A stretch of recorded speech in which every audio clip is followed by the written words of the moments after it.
নবীজির কলিজার টুকরা হযরতে ফাতেমা বলতেন, যখন জুমার দিন আসবে তোমরা আমাকে স্মরণ করিয়ে দিবা, একটু ইয়াদ করে দিবা। সুবহানাল্লাহ বলতেন। নবীজির কলিজার টুকরা মেয়ে ফাতেমা যদি এই কথাটা বলতে পারেন, না জানি এই শুক্রবার আল্লাহ রাব্বুল আলামিন আমাদের জন্য কত বড় বিশাল বিরাট নিয়ামত এবং বরকত আল্লাহ পাক রেখে দিয়েছেন, ঠিক কিনা?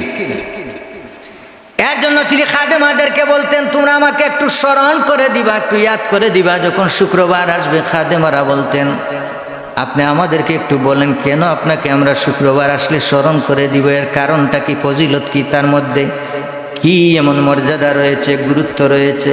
সুবহানাল্লাহ বলেন। হযরতে ফাতেমা বললেন, ও খাদেমারা, আল্লাহ রাব্বুল আলামিন শুক্রবার আসলে তার বান্দা বান্দীদেরকে, অসংখ্য বান্দা বান্দীদেরকে আল্লাহ রাব্বুল আলামিন ঘোষণা করে করে বিনা হিসাব মাফ করে দেন।